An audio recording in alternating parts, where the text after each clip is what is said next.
I never imagined a delivery girl would save a millionaire from losing it all. I will never forget the day everything fell apart. It started like any other Tuesday, with the sun gleaming off car roofs and the smell of fresh coffee wrapping around me like a warm hug. But that day, chaos brewed beneath the surface of my everyday routine. I was delivering a package, heart racing, palms sweaty, darting through traffic like a pinball. The streets buzzed with life. I could hear the honks, feel the heat of the pavement, but my heart was lost in its own rhythm of frantic beat, clawing at my chest. I had bills to pay and dreams that felt closer than ever, and that one delivery could change everything for me. But then I spotted him, a man dressed in a pristine, tailored suit, leaning against a sleek black car. His face was twisted in despair, eyes wild like a stormy sea. I didn't know him, but something in me felt the weight of his crushing darkness swirling around him. I could sense it, weigh it, like a tangible force. My pulse quickened. Was he really a millionaire? What kind of person stood among luxury and yet wore a face marked by agony? I pulled over, parked my bicycle, and approached. The world faded behind me, narrowing my focus to this stranger. "Sir, are you okay?" My voice trembled, but I pushed forward. I laid my trembling hand on his shoulder, feeling the tension radiate beneath the fabric. I saw the glimmer of tears in his eyes. He was losing something monumental: a love, a fortune, maybe even his sanity. I can't let them take it from me," he whispered. His voice cracked, and I felt a lump in my throat. The weight of his words hung in the air. What could possibly be at stake? My family, my legacy. I held his gaze. In that moment, I realized I had become more than just a delivery girl. I was caught in a complex web of desperation, a million-dollar dilemma wrapped in a heart-wrenching plea for help. Suddenly, a loud engine revved, and I turned to see a brutal-looking truck racing toward us. My heart leapt to my throat. Was this a warning? Was it meant for him? "There's no time," I urged him, the thudding in my chest urging me to act. "We need to move." But right as I reached for his arm, he jerked away, his eyes wide with a mix of terror and uncertainty. "I can't involve you in this. You don't understand." And just like that, he broke my grip and stumbled back, fear pouring off him like rain. I stood there, worlds apart, helpless and confused. I could feel the anxiety in the pit of my stomach, the suffocating silence between us. What was he hiding? Why was he so afraid? The mystery deepened, and as the truck drifted closer, a sense of urgency gripped me. I stepped forward again, heart racing. "Please, tell me." But before he could answer, a loud crash echoed and shattered the air, uncertainty swirling around me like smoke. I lunged for him, but in that moment, everything changed. "Hey, before we continue with this amazing story, I need to give you an important heads up. Many subscribers have reported that YouTube unsubscribed them without warning. Take a quick second to check the red button below to make sure you're still subscribed to the channel. I'd hate for you to miss any of the exclusive content coming soon. And while you're there, smash that like button. It really helps me out with the algorithm. Oh, and tell me in the comments, which city are you watching from? I love getting to know every amazing person who's part of this community. Your participation makes all the difference. Let's connect. The world slowed as the collision of chaos erupted around me, shards of glass glinting in the sunlight like fallen stars. My heart pounded in my ears, drowning out the cacophony of screeching tires and shouts of panic. Again, I reached for him, but he was already stumbling backward, eyes wide and searching for escape. "Get out of here," he yelled, voice laced with anguish, yet it was tinged with an urgent plea. I glanced back at the truck, a chaotic heap of metal and smoke, now sitting immobile, but the weight of his fear hung heavy in the air. What was this legacy he feared losing? What storm had he invited into his life to create such desperation? As people began to converge, I hesitated, torn between the safety of retreating and the pull of his sorrow that anchored me in place. But no, I couldn't abandon him now. I had opened this door, and it was my turn to step through. "Please," I shouted, my voice fragmenting against the rising din. "Let me help you." He looked at me, really looked, and I thought I saw a glimmer of hope flickering behind those stormy eyes. But just as quickly, the shadows fell back over his features, and he shook his head with a despair that crashed into me like a wave. "Trust me, you don't want to be involved in this," he muttered, retreating further into the storm that surrounded him. But something shifted within me. As fear and concern swirled together, I clenched my fists, determination fortifying my resolve. Maybe I want to help you, I in an act of defiance against our swirling reality. He stepped toward me, urgency ignited in his eyes. If you want to help, then run. They will be here soon. And his voice was cut off as the noise from the scene surged, a wave of panic washing over us both. Before I could process his warning, I felt a hand clasp over my shoulder. An elderly woman, silver-haired and soft-spoken, stood beside me, her eyes wide but calm. You shouldn't be here, dear. I felt pulled in two directions. One toward the man who might have been the answer to my fragile dreams, and the other toward this stranger whose kindness seemed like a lifeline in the chaos. But he needs help. I insisted, my voice cracking up. No, the older woman replied, firm yet gentle. Sometimes the best way to help is to remove ourselves from danger. As I looked back at him, I saw the desperation crack through his eyes. She was pleading with me now to see the truth. It's as if he held a secret, one too heavy and twisted to bear. Then the screech of sirens pierced the air, marking a swift arrival of unknown chaos, and my stomach turned. I can't just leave you, I whispered, stepping to him one last time. Please, do what she says, he urged, his voice raw and edged with emotion. This isn't just about me. His eyes darted toward a distant figure emerging from the swirling crowd, a solid form, sharp and demanding, wearing a suit that mirrored his, but it was the glint of authority in that stranger's gait that sent a chill down my spine. You don't know what they'll do if they find you here. Suddenly, the realization struck me: whatever tempest was raging in his life wasn't just circling around him. It encompassed me as well. The air thickened, buzzing with the weight of personalities and unseen consequences that I hesitated, torn by conflicting paths. But in that fleeting moment of decision, hope ignited from a small corner of my heart. I couldn't leave him, but perhaps there was a way to fight. With one last glance over my shoulder, I turned to the woman beside me. Help me, I begged. Please, she nodded, understanding blooming in her gaze, a tender smile that felt like sunlight piercing through clouds. Suddenly, the air shifted. The man jerked away from me, eyes wide, and I felt my body constrict as the fear manifested again. Run, he yelled, desperation steeping his voice, but I held my ground, heart racing as the unknown figure stormed toward us. Tell me what's going on, I demanded, unwilling to be swept away again, contagious anxiety staining the air. But just then, a strangled cry erupted from the crowd, a single sound cutting through the chaos like sharp glass. A scream, heavy with despair and recognition. My heart dropped as I turned to see the response team was arresting someone. But it was the man in the suit, the one the stranger was fleeing. My pulse pounded as I stood frozen. The implications churned in my mind, dark and twisted.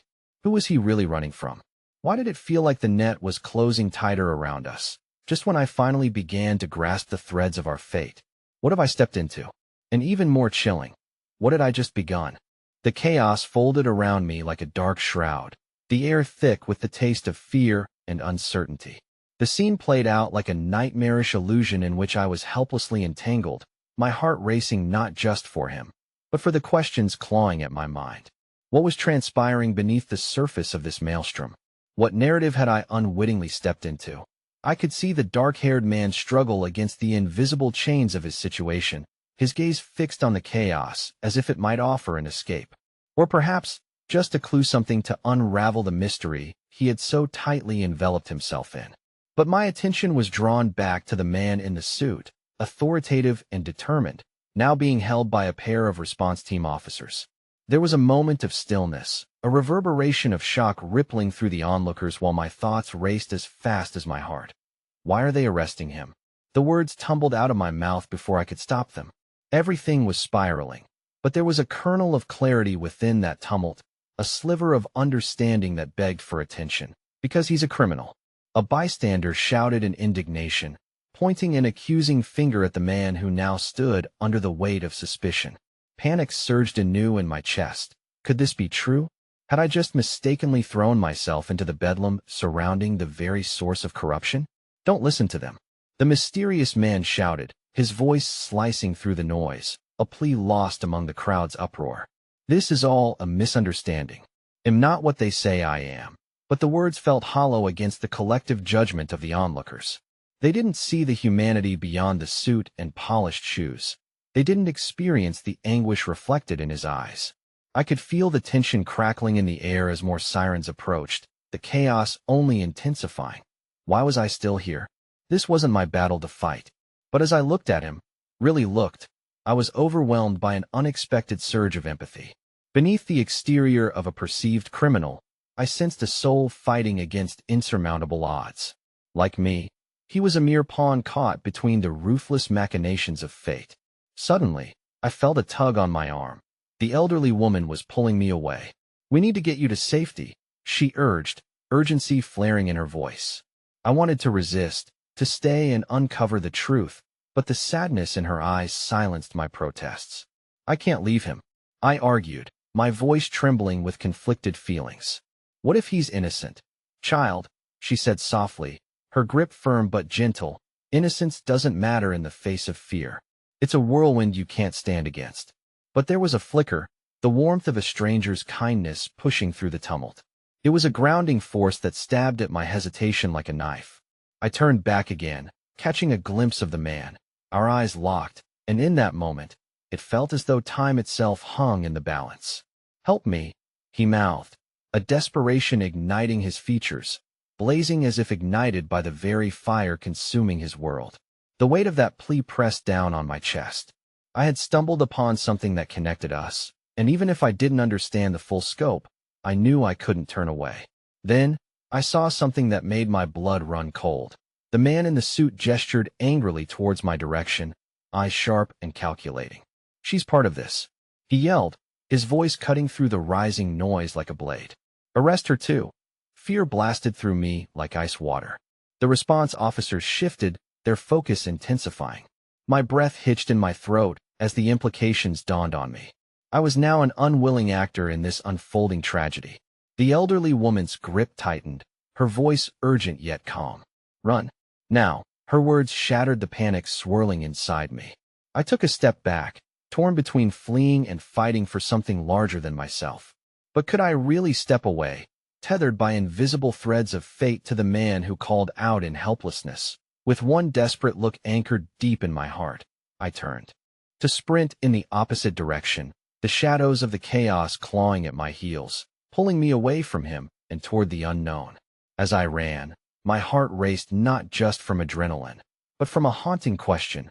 What if the truth was buried not only in the man in the suit, but also in the whispers of who I thought I was? And how far could I go to protect a stranger I had barely known? The sirens wailed behind me, deafening yet distant, filling the void of the decisions I hadn't been prepared to make. In that moment, I realized that the tempest I was running from still lingered, coiling tightly around me. And no matter how far I fled, the storm was nowhere near its end. Even darkness could find its light if you searched hard enough. And in that chaos, I might just discover what I was truly capable of. But at what cost? I stumbled onto the deserted side street, the sirens fading, but my heart still pounding like a drum in my chest. Clutching my side, I leaned against the cool brick wall of a forgotten building, breath hitching between panicked gasps. My mind swirled with guilt and the need to act, wrestling with the storm brewing inside me. Had I really just abandoned that man? Desperation flickered in my heart like a candle in a strong wind, threatening to flicker out. I steadied myself. I could almost hear the distant cries of the chaos I had left behind. The man in the suit was now a ghost in my heart, one moment filled with intensity and desperation, the next swallowed by the dark maw of uncertainty. I slid down the wall to the ground, tears gathering in the corners of my eyes. The elderly woman's words echoed in my mind. Innocence doesn't matter in the face of fear. But was that the whole truth? What if, as unlikely as it seemed, he was innocent, trapped in a web spun by others' ruthless ambition? A few feet away, trash scattered across the ground, remnants of yesterday's life. I closed my eyes, allowing the backdrop of distant city life to wash over me, and I felt the weight of the moment settle. Perhaps there was still a wire connection I could forge. I needed answers, and perhaps in my hunt for the truth, I might find my own. A soft shuffle drew my attention. I turned to see a scruffy young man, his hair tousled and his jeans worn thin, approaching hesitantly. He barely glanced my way, his focus on the ground, as if he were searching for something lost.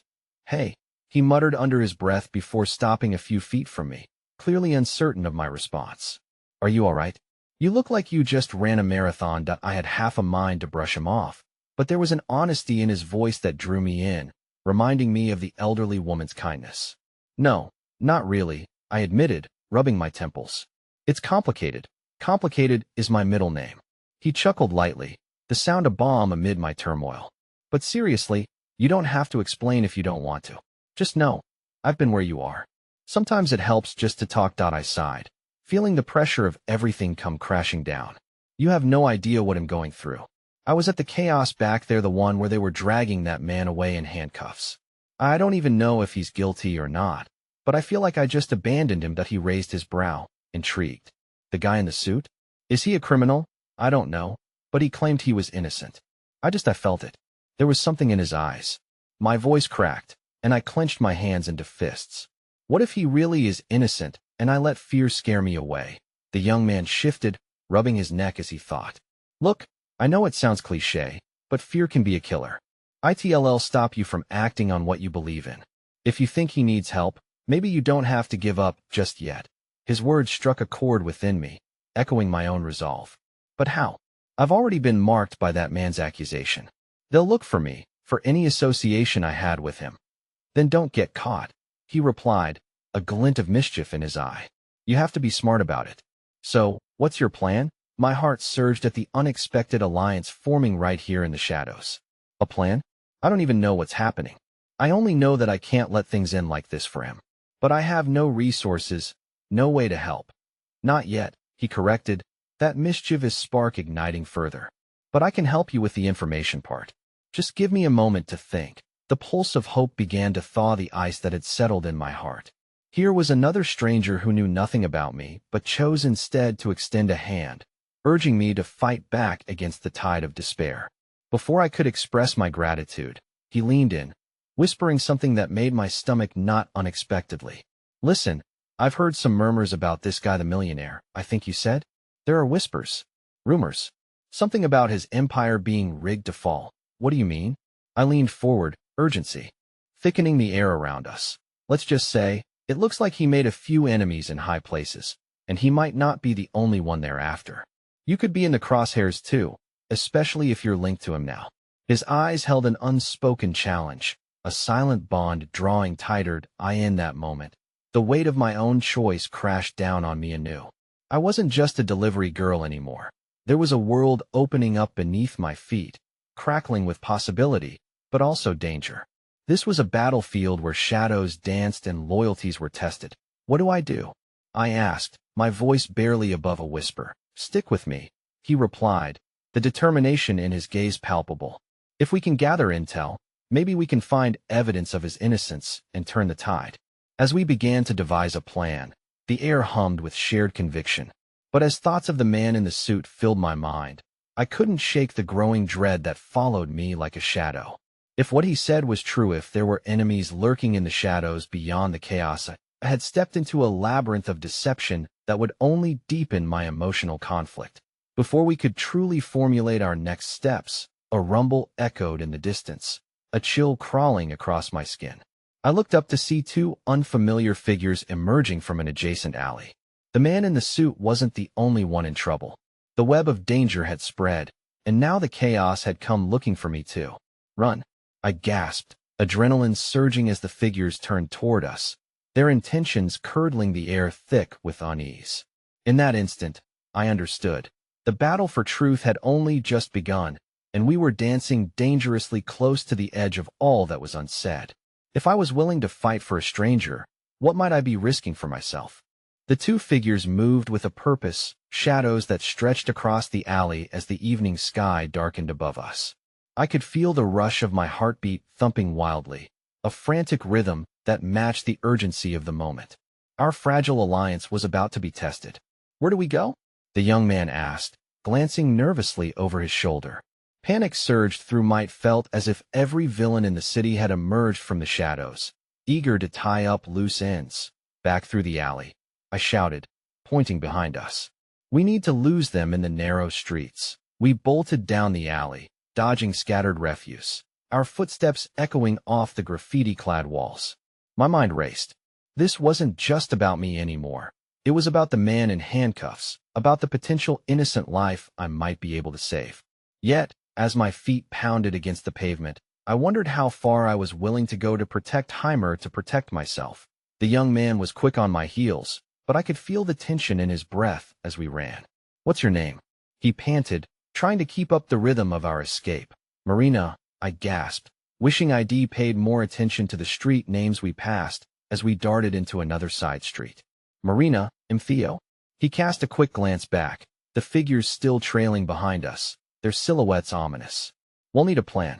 If they catch us, there's no telling what they'll do." The thought paralyzed me for a split second, but fear turned to resolve as I recalled the man's haunting face nestled in the back of my mind. Right. So we need to find a place to hide for now. Somewhere with eyes on the street, but still out of reach. As we turned another corner, I spotted a flickering neon sign, a heated diner that appeared to be clinging to the last vestiges of life amid the decay. "In there!" I shouted, redirecting my course. We burst through the glass door, slamming it behind us, and I leaned heavily against it, chest heaving, as Theo scanned the interior. The diner was nearly empty, filled with tired booths and a few flickering lights overhead, casting a warm glow over the otherwise stark night. "2 coffees." Theo shouted to a waitress behind the counter who looked like she'd seen it all, but was too weary to care. "We'll take them to go," she said about working, but I didn't care much for the coffee. I wanted to hear my own heart slow, to feel the safety of this temporary refuge. I looked out the window, catching sight of the figures slowing as they approached the diner, scanning the area, their movements slightly more deliberate. "Do you think they saw us?" Theo asked, his voice low. "Urgent. I don't know," I replied, pressing a clammy hand against the cool glass. "But that gives us time. We can't stay here long. We need to figure out our next move." The waitress returned, handing Theo 2 steaming cups and a side of concern as she observed our tension. There was an unspoken question in her query about our frantic energy that we both ignored. Just then, a phone buzzed, and I noticed it was Theos. He hesitated before answering, glancing at me with uncertainty. "Just keep your voice down," I whispered, recognizing the tension in his countenance. "Hello?" Theos' voice faltered, barely above a whisper. His eyes widened, and he took a few steps back, away from the window, as if that would shield him from whatever horror was playing out on the other end. "What do you mean you know where we are?" he hissed, glancing back at me. My heart pounded yet again, unease spiraling in my chest. Who could he be talking to? Finally, after a tense moment, he hung up, his hands shaking slightly. "Marina, we have to go." "Why?" "They know we're here." The weight of those words sunk into my stomach like a stone, but before I could process it, he added, "And the guy who called? He said they're watching us. They know everything. There's no safe place left for us." That I felt as if the walls were closing in. I had fought my way through chaos once, but now it seemed I was facing something far more insidious. My resolve began to waver, yet that desperate flicker remained to stand firm against. The encroaching darkness. They want to silence us. They don't want anyone connecting to that man. "How do you know?" I pressed, the fight in me escalating. "How do you really know?" His answer took the air from my lungs. "Because I used to work for them. I was one of the reasons why the millionaire fell. I was the one who turned him in." The revelation landed like a heavy blow, just as footsteps outside the diner echoed ominously, a sound that pierced through my racing thoughts. I staggered back, the walls of my new world collapsing as betrayal cut through the unsuspecting threads of our shared hope. "Better run," he whispered, fear mingling with sorrow in his eyes. "Run?" I could barely comprehend his words as the finality of his truth echoed in my mind. The door swung open suddenly, and the cold night air rushed in, brushing against my skin. That flicker of hope dimmed, making way for another, darker realization.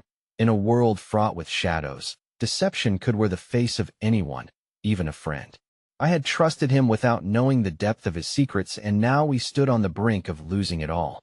The door slammed open as if the wind was cast in fury, revealing a trio of figures etched in darkness, their forms a blurred ensemble of threat. Time seized for a moment as I registered the chilling tableau, and my instinct screamed for action. "Marina," Theo breathed, his voice cracking like fragile glass. This isn't the way it was meant to go. I didn't reply. There was nowhere to flee, my mind racing for an escape route, a solution. Behind me, the booth was too exposed, painted in shadows but lacking in cover. I felt the weight of Theo's revelation like an anchor, dragging me deeper into the uncertainty swirling around us. "Get down," I shouted, pushing Theo towards the far corner as I slid behind the counter, hiding from view but unable to escape the suffocating fear threading through my heart.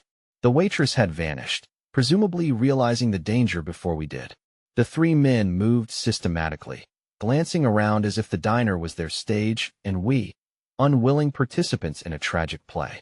I could hear their low voices brimming with menace, talking about us, about the man we had tried to help, and I felt the thread of hope strangled close to my throat. "Find them," one of the men growled, his voice deep and gravelly. "They won't escape this time." My anger surged, a fierce defiance ignited against the looming shadows that threatened to swallow us whole.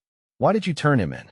I hissed at Theo from our hidden corner, my voice no more than a whisper but laced with disbelief. Theo ran a hand through his already disheveled hair, desperation etched on his face. I thought I was saving lives. They had dirt on me, Marina. I was caught in a system I didn't want to be a part of. His words washed over me in icy waves, and I felt like I was drowning. "And now we're the ones you're putting in danger," I accused, my voice thick with betrayal. Before he could answer, one of the men moved towards the counter, peering over it, his eyes like pits of emptiness. In an instinct that felt too instinctive, I grabbed a metal pot from the countertop, a last line of defense in a situation that had spiraled into chaos. "Stay low," I hissed as the man stopped just inches from my hiding place. "Do you really think they'll get away?" He sneered, scanning the room with predatory malice, making my stomach churn. They spent several agonizing seconds moving in our direction, and fear surged in a frigid tide. My grasp tightened around the pot as I prepared for the worst, but the moment held the terrible pressure of impending danger blurring time. Suddenly, the bell above the diner entrance jingled, and a newcomer stepped inside, an older gentleman with an air of quiet authority draped in a worn-looking trench coat, his presence instantly commanding the attention of the trio. "Is everything all right here?" he asked, surveying the tension thickening the air. The trio turned to face him, their mouths curling into uneasy, snarling smiles, but I sensed the edge of power disrupting their confidence. "Just a quiet dinner," one of them muttered, but they were still, the threat tightening around them like the coil of a snake ready to strike. In the midst of the chaos, the man locked eyes with me for a split second. A flicker of recognition sparked, a fleeting connection that whispered of hope, a possible ally hidden within this nightmare. "Everyone," he said, his tone rising with an assured calm, "we are seeking a couple of lost souls. Two that dug themselves into deep trouble. Have you seen them?" His words acted as a lifeline, a willing collusion with the unseen safety I never expected would come my way tonight. My breath steadied lengthwise, an unfamiliar rhythm slowly rekindling my spirit. The men exchanged panicked glances, tension rippling through the air, and in that instant, I felt Theos' breath at my side, hot and urgent. "What are you doing?" he murmured, wide-eyed. "Trust me," I whispered back, my heart now racing with something beyond fear, a flicker of strategy that came from awakening my raw instincts. The unexpected visitor was holding his ground, an invisible power pushing back against the impending whirlwind that surrounded us. The walls suddenly felt like they might hold. The lead man scoffed, eyeing the older gentleman with disdain, brushing off his aura of strength. "You're hindered by a false sense of security. You don't want to get involved." But before he could finish, the older man took a deliberate step forward, an imposing presence weaving through the fragile tension. "They're not just anyone. You should reconsider your path." My heart soared at his unexpected bravado, a response that held a glimmer of divine intervention woven with grace. But before anything could manifest or escalate, another bleeping sound echoed through the diner, distinctly unsettling, a notification illuminating the young man's phone. "Marina," Theo breathed, his gaze swinging to the screen as it illuminated an unfamiliar name, striking at the heart of our turmoil. "It's a group text. Someone is watching us still." "What?" My breath hitched, moments of dread spinning as chaos erupted anew. Our newfound savior stood between us and the looming threat, but every passing second sent fissures of doubt slicing into the fragile web of hope we were weaving. And as the old man's gaze bore into us, I could see the flicker of misgiving in his eyes, interlaced with weariness. "Marina, what do we do now?" Theo pressed urgently, the weight of our decisions unfurling like a dark storm, the uncertainty swirling mutely around us. And just as the tension reached its peak, the door creaked open slowly, tension radiating like heat rippling from a flame, revealing a new figure stepping through, their face obscured by the echo of the neon glow behind them. I felt the world shift anew, solid ground shifting as the threads of destiny entwined in ways I never imagined. Retreat was no longer an option. We were entangled in a web of truths unspoken, a pivoting point from which we might either escape or perish entirely. My heart thudded furiously in my chest as the silhouette of the newcomer swelled into focus. A gust of cold air followed them in, carrying the scent of rain-soaked asphalt and the faint remnants of cigarette smoke. The diner, already a stage for chaos, trembled under the added weight of uncertainty. I felt Theo's body tense beside me, a coiled spring prepared to snap, and I could barely breathe. The figure stepped fully into the flickering light, and my breath intermingled with the sound of the air being sucked from the room. It was only a girl, dressed for the summer in a light blue uniform that looked frayed at the edges, a delivery bag slung over her shoulder. Her eyes, however, gleamed with an intense familiarity, the kind that made my heart ache. I reached deep within. That spark of recognition was sharp. "Alex?" I whispered, scarcely believing my own voice. She looked straight at me, and for a moment, the tumult of the world around us dissolved. "Marina." "Theo." There was no hesitation in her voice, only certainty, and she moved quickly, her gaze sweeping towards the looming figures as they started closing in. "Get down," she yelled, her voice slicing through the tension with unexpected authority, pushing her way forward, resilient as a warrior. I watched as she knelt beside us and produced a small canister from her delivery bag. "Pepper spray." "Stay behind me," she commanded, my heart fluttering. A little knot of hope tightened within me.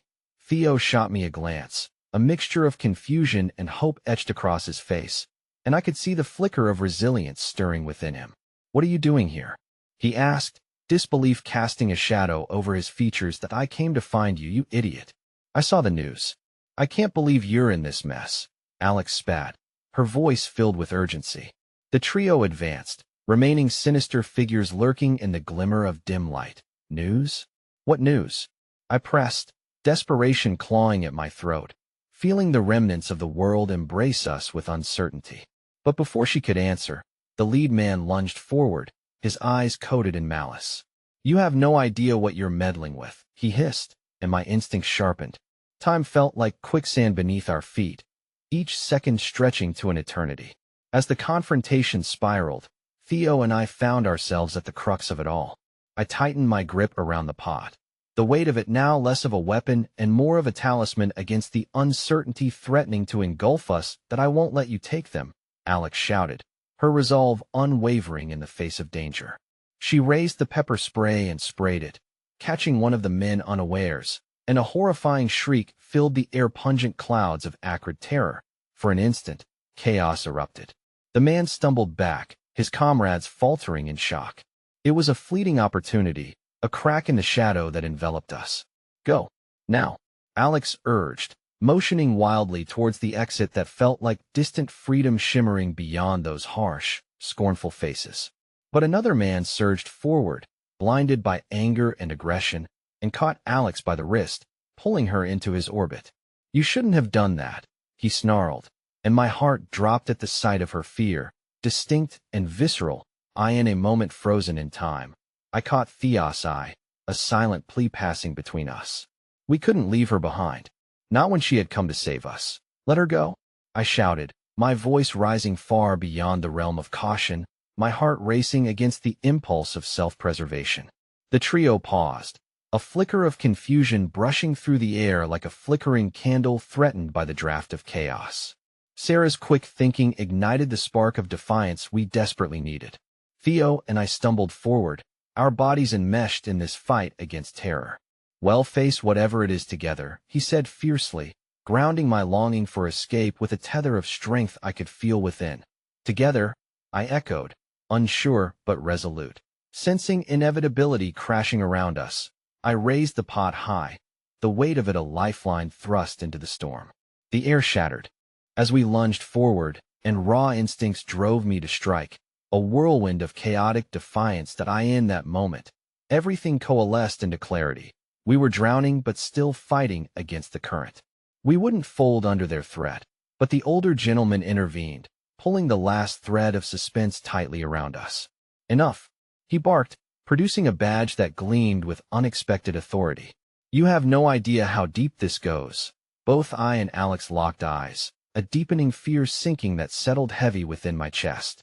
While the confrontation hovered, an overwhelming realization dawned: a secret partner that held the key to this chaos. And as the dire echoes of the whole evening unraveled with chilling clarity, I realized that we were involved in something far larger than any of us could comprehend, sinking deeper into a web of deceit stretching wide across shadows that I could only grasp in frantic desperation. This was far from over. The chaotic symphony of panic and bewilderment enveloped us, wrapping around like an oppressive fog. My heart raced, caught in the tangled web of terror and hope that ebbed and flowed in the stale diner air. Alex's eyes flickered with the challenge, and I could see the use of her courage was not just a weapon against those men, but a bridge to the desperate bond we shared, our spirits melding together in this maelstrom. The older man, whose badge glinted under the flickering fluorescent lights, stepped forward with an air of authority that caused the trio to momentarily halt. I could see them shifting uncomfortably, struggling to recalibrate their tactics in light of this new player. The older man's presence didn't exude menace but rather an unsettling calm, as if he held knowledge that could unravel our entire understanding of the situation. "Tell me you're not working for him," I blurted out, desperately reaching for answers that seemed to shimmer just out of reach. My voice trembled, revealing the layers of worry and uncertainty that nestled in the pit of my stomach. The man turned his gaze to me, and for a brief moment, I thought I read something akin to empathy in those sharp, calculating eyes. "You're not safe here," he replied, his tone low and steady. "Not with them. And certainly not when you don't even know who you're really fighting against." A chill crept over me as bafflement intertwined with anger. "What does that mean?" I shot back, the weight of his words settling uncomfortably between us, entwining with the looming shadows of the attackers. Theo's hand found mine, grounding me amidst the growing tension. "We have to get out of here," he whispered, urging our bodies to produce a physical retreat we didn't yet know how to execute. But before we could react, a muted thud echoed as the third man regained composure, raining down fury and humiliation in a single motion. "Enough of this," he spat, lunging towards Alex, who conjured her defiance anew. Yet it was in that moment of desperation that everything shifted. The older man stepped in front of her, as if blocking her from an imminent tragedy. "You don't know the depths of his control," he insisted, his voice a potent mix of urgency and solemnity. "He will destroy everything." Enough, the lead man hissed, retreating slightly, but still poised to strike. "You're only making it worse for yourself, old man." Before I could comprehend the gaze of mutual recognition that passed between the two men, a tremor shook the air around us. "In one move, you could unravel the entire operation," the older gentleman continued, his voice suddenly commanding as he faced the lead attacker. "You think blood is the only thing that binds." Confusion wrapped its tendrils around me, pulling tighter as unspoken truths hung like charged particles in the air. I glanced briefly at Theo, who was doing his best to exude confidence despite the gnawing doubt racing in his chest. Out of instinct, I squeezed his hand, silently apologizing for dragging him into this chaos. "Damn it, let's fall back," the lead man growled, shifting uneasily, revealing a chink in his volcanic anger. "We can't let them get out. If they start talking in a collective breath," the air crackled, and I caught a glimpse of something far deeper than confrontation stacking against use in unspoken history, ties woven from threads we couldn't yet comprehend.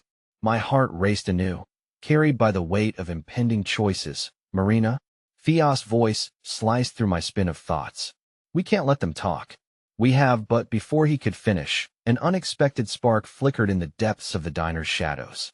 A frail, elderly man who had been quietly seated in a booth retreated from within, his face parched with live struggles. With a quiet strength burgeoning from the corners of his tired eyes, he pointed his shaky finger toward the door. "You need to leave. Now." His voice, though hoarse, carried an undeniable clarity, ricocheting against the pulsating chaos around us. The darkness lifted momentarily, and I felt an ember of resolve igniting in my chest. Suddenly, Alex rushed forward, gripping my arm. "We need to trust him," she exclaimed, fervor chasing her words. "This isn't just about us. There's more at stake, and I refuse to let it go." That moment of unity spurred something in me. My heartbeat thrummed with newfound determination. Every second felt like a race against impending doom as we swerved toward that doorway, calculating our steps to sidestep the shadows clawing at our heels. However, just as we surged forward, the older man grabbed the lead's arm with urgency, his voice booming in profound clarity amidst the turmoil. "You can't hide this forever. What's coming will leave no one untouched." It struck like lightning, a revelation hanging dense in the air. It wasn't merely a fight for survival, but a reckoning of fire and fate waiting just beyond the edge of reason. My skin prickled as the sensation of impending dread began to coalesce, heavy and foreboding. And in those final heartbeats before darting to freedom, the sinuous thread connecting us tightened. I could sense shadows knitting together behind us, forming a tapestry of ill intent that could entrap us all. Just as the darkness began to envelop our escape, something whispered in me a hidden truth, flaring like wildfire. I locked eyes with Alex, and we both understood. This was just the calm before a storm that promised to erupt, reshaping the course of everything we thought we knew. As we stepped into the wash of night outside, the chill off the asphalt kissed my skin, and that familiar scent of rain lingered, yet my heart was heavy. What universe had Alex awakened us to? What sins of the past were now encroaching upon us? We sprinted into uncertainty, but shadows lurked just beyond the threshold of dawn, and fate was still spinning its intricate design around us. The battle was only just beginning, and every hope, every bond was hanging in the balance. And I feared with every breath that the revelations yet to come could strip us of everything we held dear. Dawn's first light barely penetrated the gathering clouds overhead, a tepid glow urging its way through both the darkness of early morning and the weight of uncertainty that had settled in my chest. As we fled, our footsteps hammering against the pavement like thunder, a rush of adrenaline coursed through me, but beneath that, a sting of fear gnawed at my insides. Theo clutched my hand tightly, his thumb brushing lightly over my knuckles as if grounding himself in the reality of our escape. "We can't stop," he panted, casting glances over his shoulder.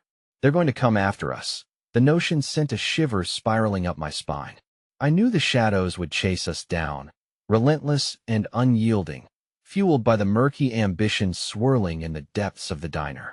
Yet, amid the chaos, one question lingered at the forefront of my mind. Who was this older man? What truth tethered him to our fate? Where to? Alex gasped, her lungs fighting against the effort of sprinting. That I searched the unfamiliar streets, my heart beckoning to find refuge. "To my apartment, it's not far." The words fell from my lips, instinct taking over as we ducked into an alleyway, the scent of rain mingling with the remnants of last night's storm hanging in the air. As we sought shelter, the shadows twisted ominously around us. I pressed my back against the cool brick wall, adrenaline still thrumming, but this time it mingled with a flicker of doubt. What if we're leading them right to us? The thought escaped my lips before I could hold it back. Alex's eyes narrowed, filled with determination. "We can't think like that. We need to make sense." A faint flicker of orange light caught my attention, its warmth pulsating gently in the gloom ahead. My heart leapt as I recognized the small cafe where I used to work, still open at this hour. "There. We can hide in the cafe until we figure out our next move." We sprinted forward, slipping inside just as a low murmur of conversation filled the air. The familiar aroma of toasted bread and brewed coffee wrapped around us like an embrace, momentarily easing the tightness in my chest. There were only a few customers scattered throughout the space, But a jolt of recognition shot through me as I spotted Clara, the barista with a heart full of kindness. Her face lit up when she noticed me, a mixture of worry and determination flickering in her hazel eyes. "Marina, you look," she hesitated, her gaze darting to my disheveled state and the tension etched across my features. "What happened?" "Clara, we need your help," I whispered, urgency propelling my words forward. "We're in trouble. Can we stay here for a bit?" Before she could respond, another figure entered the cafe, casually, yet with an undeniable air of authority surrounding him. My heart sank. Could it be? But to my astonishment, it was Evan, a regular who usually occupied the booth near the window. His self-assured demeanor felt like a shield against the chaos brewing outside, and when his gaze landed on me, he hesitated. "Marina?" he said, eyebrows knitting together in concern. "What's going on?" My heart raced, knowing we needed to be careful of whom we trusted. "It's complicated. I've got a back room." "It's safe," Evan interrupted, extending a hand toward a door I'd never noticed before. "Come, you'll be out of sight there." With little choice and a flicker of hope ignited, we followed him. The claustrophobia of the small room enveloped us as Evan shut the door, blocking out the world outside. It was dimly lit, lined with shelves overflowing with coffee beans and equipment, a stark contrast to the chaos swirling beyond the cafe walls. "Tell me what's happening," Evan urged, concern deepening the lines on his brow. And so, I poured out the story of the diner, the threat, the implications of what we were now entangled in. Each word tasted bitter, coated with fear for not just ourselves, but for what might come if we failed.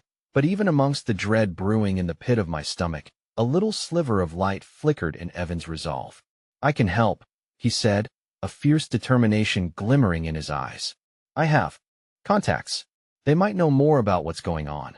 Clara chimed in, her own worry palpable. "Do we even know who we're dealing with?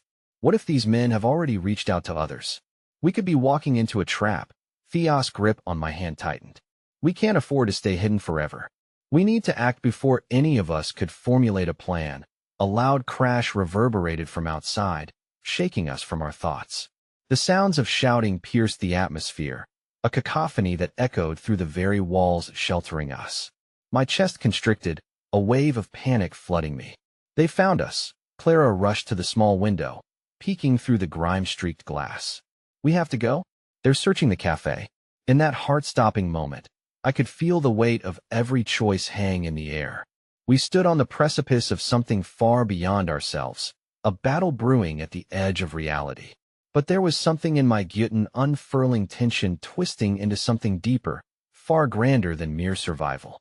I locked eyes with Alex, and through the storm, we knew that not everything was what it seemed. "Wait," I said, my breath hitching as the pieces of a larger puzzle glimmered in my mind, urging for attention.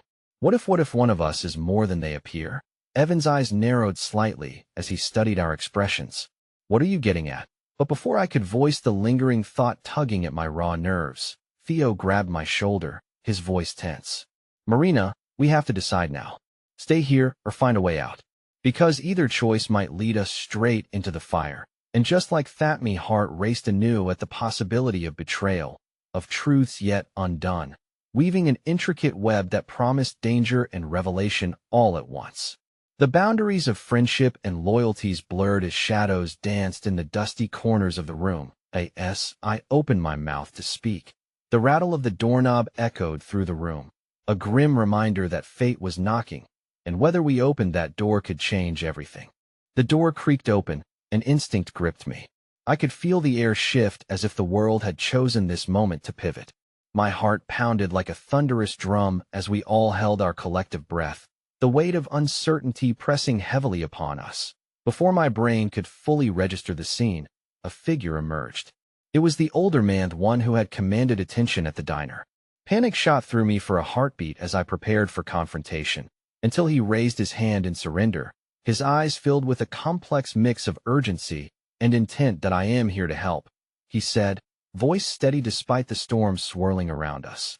Evan was immediately on edge. "How do we know we can trust you?"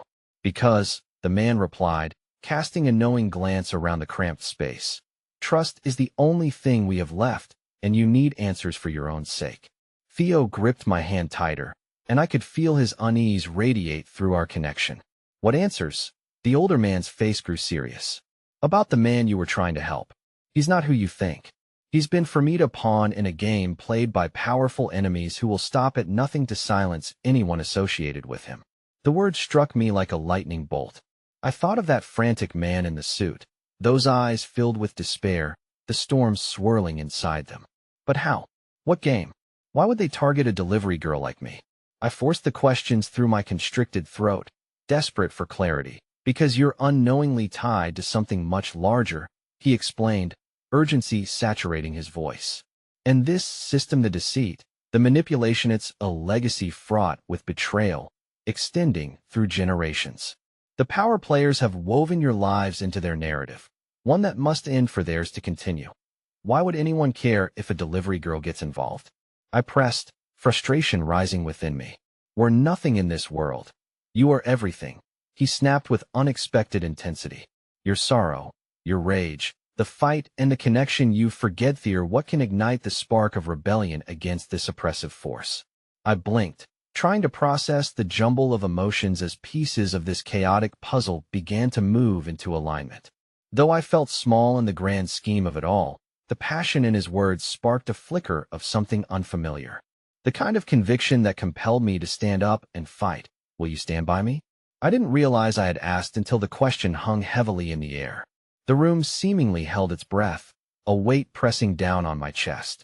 Theo glanced at me, uncertainty clouding his eyes. But it was Alex whose determination radiated, resolute through her fear. If we don't rally now, we lose everything.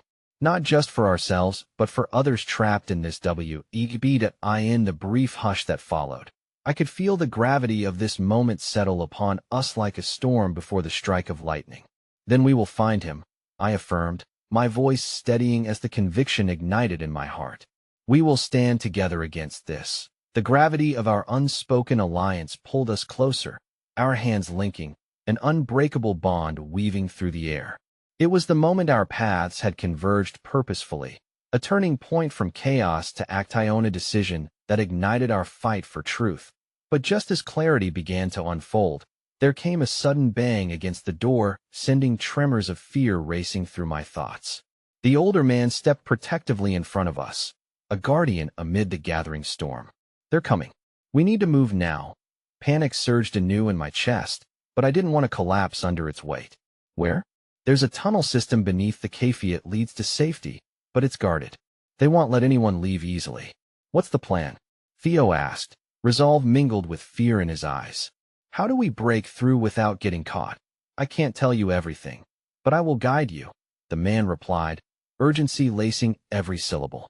But you have to trust each other, trust in your collective strength. You are stronger than you believe. That I took a deep breath and let those words wash over me like a bomb. The tension hung thick, but the air felt electrified, thrumming as if destiny was forging us anew. As the shouting outside grew more insistent, we nodded in unison, our fates entwined as we prepared to flee. Together, I reaffirmed, locking eyes with each of them, Evan, Clara, Alex, and Theo, finding strength in that single word, an oath sown through our spirits. With a sudden motion, the older man swung open the door and gestured for us to follow closely. The world rushed past as we moved as one, slipping through the back halls of the cafe and down the narrow corridor leading to the dimly lit stairway. The hallway pulsed with tension, a mix of trepidation and urgency. I could hear their footsteps, the thudding desperation trailing behind us, but we would not be caught. Not now, when everything was aligning for us to seize our destiny. That we descended further into the murky darkness, the air heavy with damp and secrets. The light from our phones flickered against the damp walls, revealing the threads of our intertwined fate. Stay close, the older man cautioned, his voice steady against the tightening darkness. Just as we reached the entrance to the tunnel, a loud crash echoed behind us, and my pulse quickened, but resolve washed through me. We're almost there, I urged, reaching for Theo's hand, feeling the weight of our collective courage guide us. With a final push, we plunged into the depths of the tunnel, the darkness swallowing us whole. It felt like we were stepping into the unknown, a portal into yesterday's shadows, but also into the dawn of something new entirely. As we moved forward, I could feel the pulse of something larger than us simmering in the depths, something that connected us not just to the man in the suit, but to every soul longing for truth.